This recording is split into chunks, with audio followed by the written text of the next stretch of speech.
So there's an interesting story that came out a couple days ago. We've all been on the internet and we know how internet trolls can be. And it's no real surprise that studios would use internet trolls to strike out against critics. But it's one thing to know, of course they're hiring trolls, and but quite another thing to have actual confirmation of it. So this exclusive by the Rolling Stone, it's just, I haven't actually read it yet. We're going to go to it together. It should be a lot of fun. HBO bosses used secret fake accounts to troll TV critics. Casey Bloys ordered staffers to create fake accounts to fire back at critics, according to text conversations reviewed by Rolling Stone as part of a new lawsuit. Man, I love new lawsuits. I love Discovery bringing out all this kind of shit. I love it. I don't even know what the lawsuit's about. It's probably completely unrelated to this. It's just, this stuff has all entered the public record because it's part of a lawsuit. Let's read it. In June 2020, Casey Bloys, HBO's then president of original programming, needed someone to go on a mission. Bloys, who was named HBO's CEO and chairman in October 2022, was irked by a tweet from Vulture TV critic Catherine Van Arendonk. That's a name, Van Arendonk. Man, what is it, that meme about how Dutch just sounds ridiculous? There was a fake Google Translate thing translating "my penis hurts" to "mine penis horts." Van Arendonk, that's a silly name. I'm not trying to make fun of her, I'm just making fun of her name. Who had some thoughts about Perry Mason, HBO's series starring Matthew Rhys as a private detective turned defense attorney in 1930s Los Angeles. The remake of the original 1960s show carves out an origin story for Mason, showing flashes of him serving in World War I, which Van Arendonk felt was weak storytelling. Days before the series aired on the platform, Van Arendonk seemingly had a screener for review. She subtweeted the series. "Dear Prestige TV," she wrote, "please find some way to communicate male trauma besides showing me a flashback to the hero's memories of trench warfare." Bloys was annoyed, according to text messages reviewed by Rolling Stone, and sent Van Arendonk's tweets to Kathleen McCaffrey, HBO's senior vice president of drama programming. "Maybe a Twitter user should tweet that's a pretty blithe response to what soldiers legitimately go through on the battlefield," he texted. "Do you have a secret handle? Couldn't we say, especially given that it's D-Day, to dismiss a soldier's experience like that seems pretty disrespectful? This must be answered." That is so cynical. You're like, how dare you disrespect soldiers? It's a fictional character, my guy. Bloys was serious. "Who can go on a mission?" he asked McCaffrey, according to the messages, adding that they needed to find a mole at arm's length from the HBO executive team. "We just need a random to make the point and make her feel bad." Eventually, Bloys landed on a rebuttal to Van Arendonk, according to the messages. "A somewhat elitist take. Is there anything more traumatic for men, and now women, than fighting in a war? Sorry if that seems too convenient for you. Women can be war criminals too." Oh my god, that literally, that sounds like the kind of troll tweet you would see an executive write in a committee. The exchange was one of at least 6 instances between June 2020 and April 2021 in which Bloys and McCaffrey discussed using what they called a secret army to fire back at several TV critics on Twitter, now known as X. No, it's not. Companies need to stop doing this. They need to stop enabling Elon Musk. I don't respect Twitter's new identity. It's just a phase. You'll grow out of it. As well as anonymous commenters on articles about HBO programming, according to text exchanges reviewed by Rolling Stone. In this case, the two decided not to hit back at Van Arendonk online. But in numerous instances, the HBO execs did just that, trolling the television critics with snarky responses from a fake Twitter account, and dropping pro-HBO comments on trade publication stories. Rolling Stone reviewed the metadata associated with the messages and verified their authenticity by linking the sender of the messages to a phone number registered to McCaffrey. What's more, in 4 of the 6 cases, the language of the text is an exact match for the language from the anonymous accounts. HBO did not dispute the legitimacy of the messages when approached for comment by Rolling Stone. In a statement, an HBO spokesperson said it would not comment on select exchanges between programmers and errant tweets. Van Arendonk confirmed she wrote the tweet, but declined to comment further. I mean, there's not much more she could provide unless they told her that they were sending their internal Twitter trolls to go harass her. She doesn't know anything more than, who knows if she even saw the replied tweet. She might have just... I don't get a lot of my replies in notifications because Twitter has ways to hide low quality responses. And if you're just using a burner account, it's probably not going to register at you can have tweets from new accounts filtered. You can have tweets from accounts that don't have an email tied to them, or all sorts of things. Basically certain authentication methods that are less likely to be found in a burner account, you can just have those replies just not show up in your thing. So she might not have even seen the troll tweet. The messages are part of a trove of material being prepared for a previously unreported wrongful termination lawsuit filed in Los Angeles Superior Court in July by former HBO staffer Sully Tamori against HBO. McCaffrey, Francesco Orsi, HBO's head of drama, as well as Abel the Weeknd's Tess Faye, and 2 producers for The Idol. Okay, I have no idea what any of that is about, but thank you for that lawsuit, for giving us this. The lawsuit alleges Tamori, who joined HBO in 2015, working as a temp until becoming an executive assistant in 2017, then working on The Idol in August 2021 until he was laid off in October 2021, was harassed and faced retaliation and discrimination after disclosing a mental health diagnosis to his bosses. Oof. He also was allegedly asked to perform menial tasks not related to his work duties, such as creating fake online accounts to respond to critics. Okay, so here we go. This is directly relevant. So we've got the guy who was probably the troll making these tweets. In a response to Tamori's lawsuit, lawyers for HBO requested a judge dismiss the complaint and said HBO denies each and every allegation.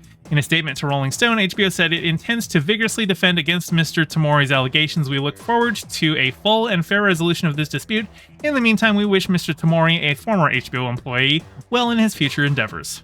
When approached for comment about the lawsuit and the messages, Tamori's attorney, Michael Martinez, tells Rolling Stone that the texts serve as an example of the very petty company culture that eventually turned on his client. First and foremost, I think this lawsuit is about HBO's culture and how it fosters a dynamic of ongoing harassment and discrimination in the workplace, Martinez said.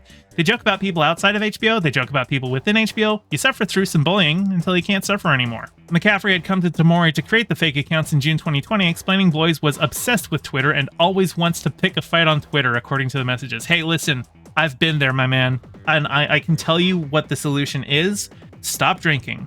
He always texts me asking me to find friends to reply. Is there a way to create a dummy account that can't be traced to us to do his bidding? McCaffrey asked before passing off Bloy's missives to Tamori several more times. Martinez says Tamori created a fake Twitter account to comply with his boss's requests, and like many young employees starting out on their career, it was very important to Sully to not only perform at a high level, but to seek opportunities where he could showcase his acumen and build credibility for the possibility of creating long-term success at HBO and esteem from his higher-ups. In April 2021, The Nevers premiered and became a sore spot for Bloys after critics largely panned at the Joss Whedon steampunk fantasy series. This time, the target of Bloys' ire was Rolling Stone chief TV critic Alan Sepinwall for his 2.5-star review. Casey's looking for a tweeter. He's mad at Alan Sepinwall, McCaffrey texted to Tamori, referring to Bloys. Can our secret operative please tweet at Alan's review? Alan is always predictably safe and scared in his opinions, and then we have to delete this chain, right? OMG, I just got scared, lol. Well, it sounds like they didn't delete the chain.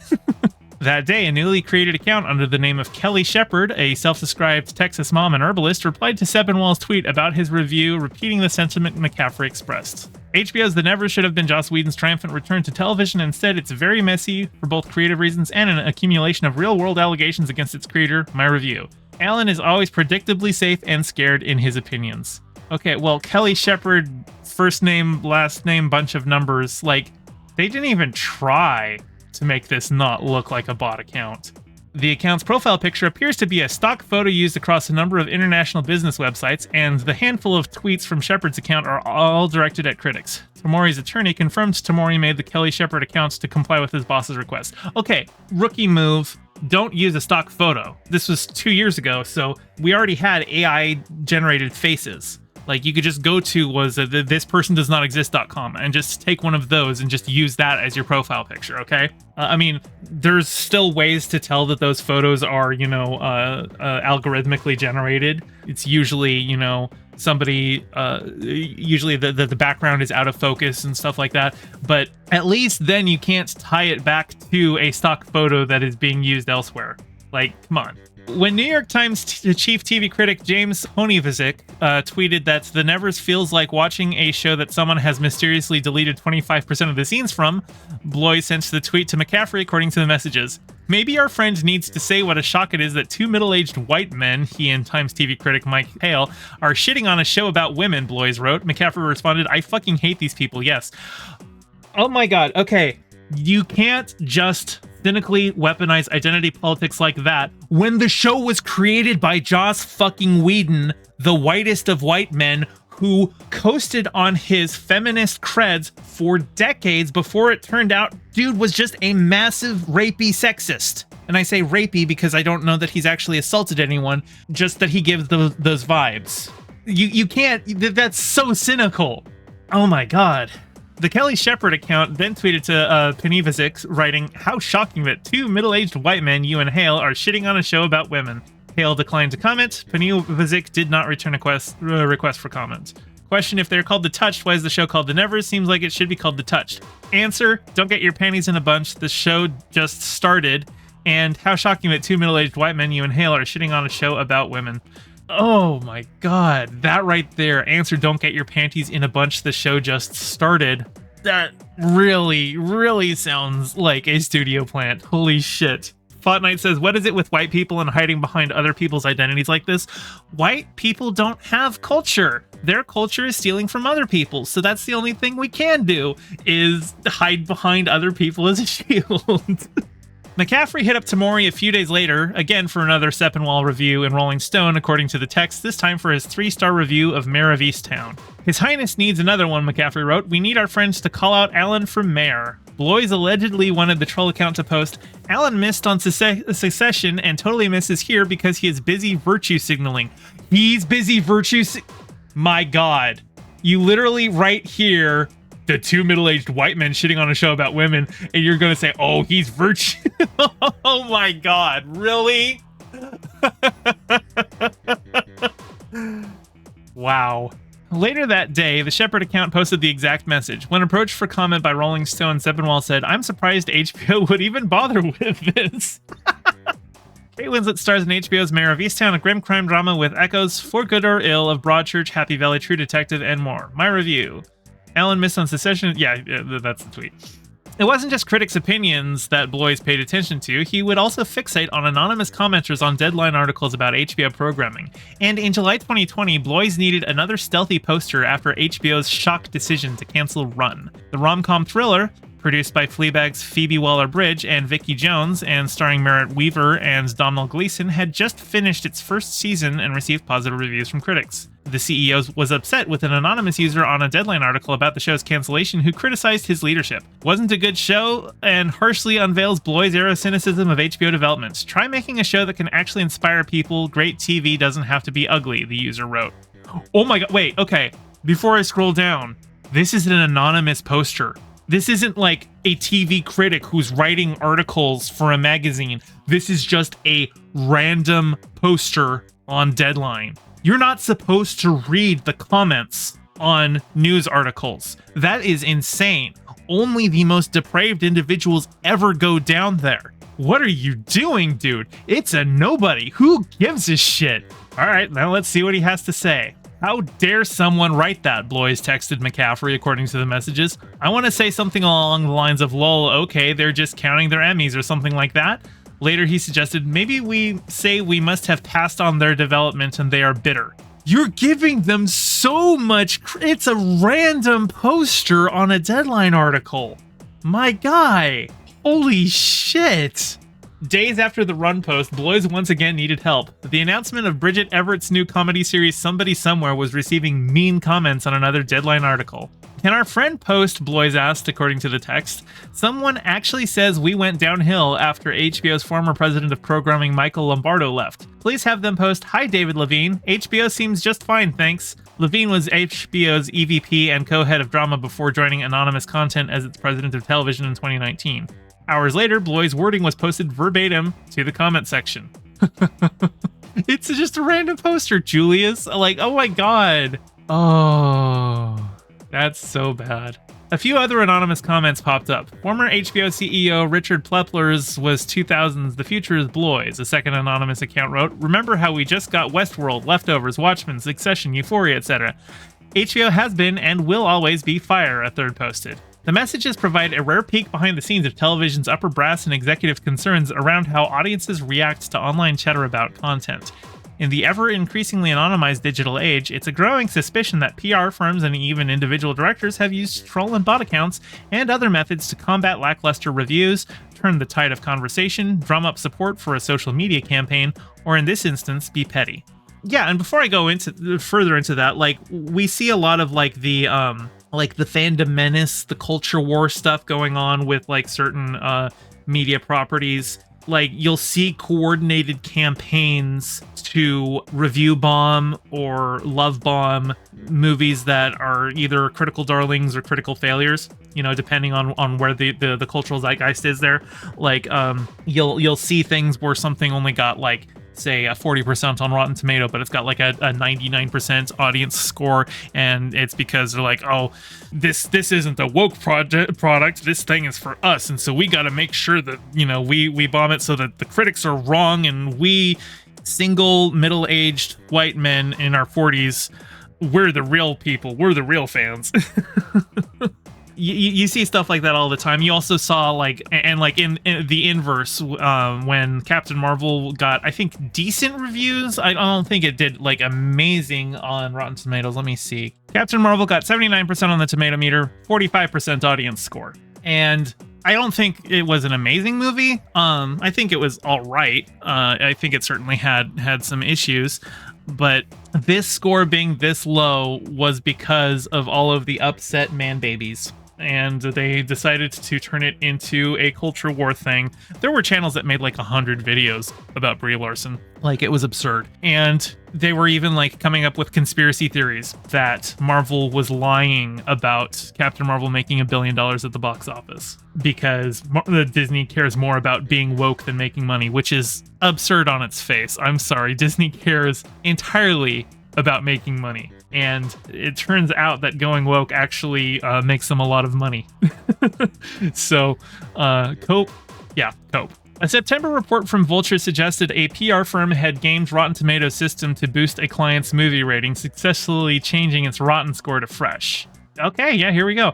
Rolling Stone found a suspiciously high number of accounts in India giving Sam Levinson and The Weeknd's The Idol show 10-star reviews on IMDb and an influx of new users leaving glowing reviews on Rotten Tomatoes. And two reports commissioned by Warner Brothers reportedly found that 13% of accounts behind the push to release director Zack Snyder's cut of Justice League were fake. Oh my god. Only 13%? Really? Like, that was such a manufactured campaign. And Zack Snyder, like, it too, like, a lot of the fandom menace were really behind Zack Snyder, and like, Zack Snyder wants nothing to do with geeks and gamers. Like, he openly disavowed them.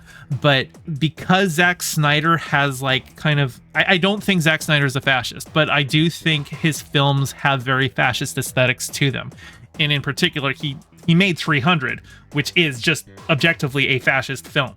So because of that, Zack Snyder is kind of, that's where you get a lot of those anti-woke dude bros on the internet. They just think he's this amazing visionary director when really he does kind of okay action, but other than that, he just doesn't know what the fuck he's doing. Andrew Blood says, this stuff made me question any audience-based metrics. Yeah, I mean, I don't ever put stock into the audience score on Rotten Tomatoes. The tomato meter score itself, that's curated from like critics, and like I've looked into what it would take to become a Rotten Tomatoes recognized critic, and I think you need to have, for a YouTuber like me, I would need to have at least 2 years of consistent output, as well as at least 30,000 subscribers. So subscribe if you haven't yet, and I might be able to be on the tomato meter. But so like it depends on the medium in which you're doing your reviews. But like, they don't just take any random person who calls themselves a film critic and just slap them in the tomato meter. Like, you have to have like an established online presence or print presence for them to recognize you. And so I tend to take the tomato meter itself a little bit more like, okay, that's actually curated, so that's a better representation. And also like, you have to remember that the tomato meter, it's a very different metric. Like, a film getting 79% doesn't mean that the film is a C+. It means that 79% of reviews were more favorable than they were more positive than they were negative. That's basically it. That's not, oh, the average weighted score of the film, people were giving it a 79%. That's not what that means. That's a metric of the totality of positive versus negative reviews. The fake accounts and petty tweets are a small part of a wider lawsuit Tamori is bringing against HBO and its executives, Tamori's attorney Martina says, alleging that Tamori was harassed by his superiors and faced retaliation and discrimination over a mental health diagnosis. That's rough. In one instance, the lawsuit claimed Orsi had Tamori sit on the floor of her office and babysit rescue kittens while she took various work calls and jokes to others that Tamori was playing with the cats to improve his mental health. That sounds degrading. I mean, I wouldn't mind being paid to play with kittens. Like, that part sounds awesome, but to be there while they're in the room talking about you on the phone like that, that's degrading. That's fucked up. Some of the harassment was specific to Tamori's sexual orientation, the lawsuit claims, with one HBO employee allegedly slapping Tamori's butt, blowing kisses, and commenting about personal and sexual matters. Yeah, that sucks. When Tamori began to push back against some of the treatment he was experiencing, Martinez and the lawsuit alleged that HBO executives made Tamori believe he was being offered a better career opportunity with a role as a script coordinator on The Idol in August 2021. On set, the lawsuit alleges Tamori faced similar discriminatory and harassing behavior from The Weeknd and some The Idol producers, but by October, he was terminated. Higher executives at HBO in the department he was working were pushing this position on him, that they were doing him a favor, Martinez says. What he discovered is that it was more likely an opportunity for HBO to rid itself of him because it put him in a space where it was easier to terminate or eliminate his position. The fake accounts are indicative of a larger culture within HBO, attorney Martinez adds. Our allegations are that these individuals said things to him and treated him in such a disparate manner that they were harassing and discriminatory. It was just unwelcome conduct. To put it plainly, it put him in a pretty bad place. I gotta say, this story took a dark turn. I was not expecting it to go this route. I went into it thinking that it was just going to be funny stuff about insecure studio execs going after film critics, but this part doesn't make me feel good. But there is a follow-up. That's the end of the article, but there is a follow-up. HBO boss Casey Bloys apologizes for using fake Twitter accounts to troll TV critics. Dumb idea. So that's interesting because in the previous article, they were like denying any of this happened, but here apparently Casey Bloys is just acknowledging it. He's admitting that, yeah, he did it. Now, since it's tied to an ongoing legal case, for one, that surprises me, but for two, I don't expect him to apologize for anything that he did to Tamori. I don't think he's going to mention him at all because ongoing legal issues. Still, that really surprises me. Let's see what we've got. HBO and Max CEO and chairman Casey Bloys apologized to TV critics Thursday for using fake Twitter accounts to respond to negative reviews of HBO series, following a Wednesday report that revealed Bloys' past behavior. For those of you who know me, you know that I'm a programming executive who's very, very passionate about the shows that we decide to do, and the people who do them, and the people who work on them, Bloys said Thursday morning at the start of a presentation at HBO's New York headquarters, an event to promote HBO and Max's 2024 slate programming, which has been planned since October 16th. I want the shows to be great. I want people to love them. I want you all to love them. It's very important to me what you all think of the shows. So when you think of that mindset and then think of 2020 and 2021, I'm home working from home and spending an unhealthy amount of scrolling through Twitter, and I come up with a very, very dumb idea to vent my frustration.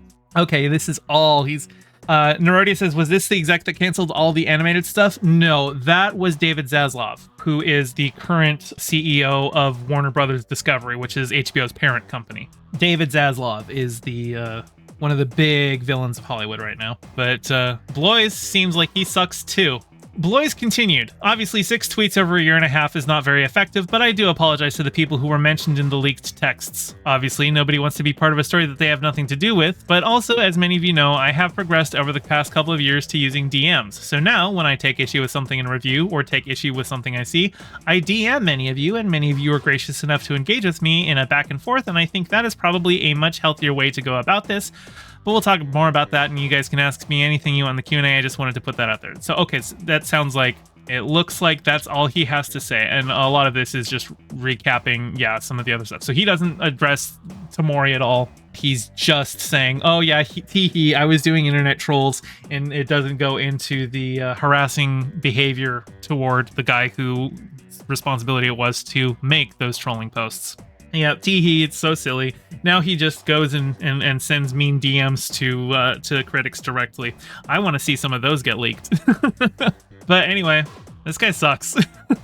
I was hoping this would be more lighthearted than it is. That really sucks with the whole Tamori thing, and it definitely makes it not as lighthearted. So I kind of hope that that lawsuit goes well for Tamori, because screw this guy. Hey, thanks for watching. I'm trying to get my channel monetized, so your view means a lot. Don't forget to toss me a like, and subscribe, and ring the bell. I stream Mondays and Fridays at 5 p.m. and Sundays at 2 p.m., so catch me live and join in on the convo. You can find all my socials in the description below, and thank you to all my patrons with a very special shout out to my Whale Shark tier patron Ryan D and my Anemone Friends tier patron Piftle Cakes. Your support means the world. Catch you next time.